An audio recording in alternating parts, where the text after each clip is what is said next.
രാഹുൽ ഗാന്ധി പ്രധാനമന്ത്രിയാവണം. അത് രാഹുൽ ഗാന്ധി പ്രധാനമന്ത്രി ആയാലും നാട് നന്നാവുള്ളൂ.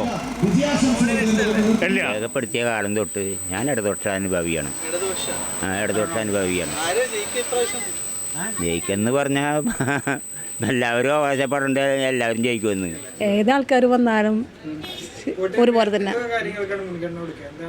മുൻഗണന ഞങ്ങൾക്ക് ഇവിടെ മത്സ്യത്തൊഴിലാളികളാണ് കൂടുതൽ.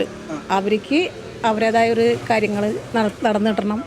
അങ്ങനെയൊക്കെ ഉള്ള നമ്മളെ കോവിഡ് കാലത്തൊക്കെ സുനിൽകുമാറിൻ്റെ ഒരു പ്രാതിനിധ്യം ഇവിടെ ഉണ്ടായിരുന്നു. എല്ലാ കാര്യത്തിലും സാധാരണ ഉണ്ടായിരുന്നു. അപ്പോൾ സുനിൽകുമാറിലേക്കെന്നാണ് എൻ്റെ ഒരു അഭിപ്രായം.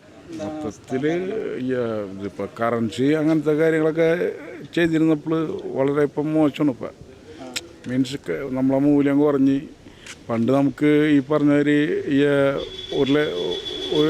മീൻസ് ഒരു 10 ലക്ഷം റുപ്യ നമുക്ക് അബ്രോഡ് കിടക്കാം. ഇപ്പം അത് 25-30 ലക്ഷം റുപ്യ വേണം. ഞാൻ ഒരു ഇത് പറയണം കമ്പയർ. ഇടതുപക്ഷക്കാരാ ഏതെങ്കിലും ഒരു പറിച്ചു പറഞ്ഞു അവന് പിന്നെ ഇവിടെ ജീവിക്കാൻ പറ്റൂല. പിന്നെ അവര് അതല്ലേ പറയുള്ളൂ. അല്ല ഞാൻ BJP-യിലാണല്ലോ. ഞങ്ങൾ അവിടെ സുനിൽകുമാറിനാണ്. കാലം കുറയാ തന്നെയാണ്. പിന്നെ കാലം മാറാൻ പറ്റില്ലല്ലോ. ഗാന്ധിയുടെ കോൺഗ്രസ്സാണ്.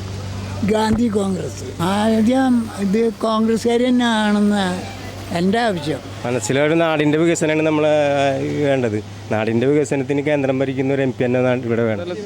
മോദി ഭരണത്തെ കുറിച്ചിട്ട് ഒരഭിപ്രായമില്ല. അഭിപ്രായം ഇങ്ങനെ വെറുതെ പറയും. ഇപ്പം മണിപ്പൂരത്തെ കേസ് നമുക്ക് അറിയാവുന്ന കേസല്ലേ. ഇപ്പം പറഞ്ഞു കേട്ടില്ല അവിടുത്തെ ആൾക്കാരൊക്കെ എന്താണ് ആൾ ഇതുവരെ അടിക്കാണ്ട് പോയില്ല. അതേ സമയത്ത് നമ്മൾ സുരേഷ് ഗോപിയുടെ മോളെ കല്യാണത്തിന് ഒരാൾ വന്നു. ഈ കണ്ട ആൾക്കാർ അവിടെ കൊല ചെയ്യപ്പെട്ടിട്ടൊന്നും ഒരാൾ ആ ഭാഗത്തേക്കൊന്നും പോയിരുന്നില്ലല്ലോ. പക്ഷെ വന്നു കഴിഞ്ഞാൽ നമുക്കിവിടെ ഒരു പ്രശ്നമില്ല. മറ്റുള്ള സംസ്ഥാനങ്ങൾ പോലെയല്ല നമ്മളെ കേരളം എന്ന് പറഞ്ഞാൽ ഇവിടെ വല്ല ശല്യം. ഹിന്ദു, മുസ്ലിം, ക്രിസ്ത്യൻ ഒരു പ്രശ്നവും ഇല്ല.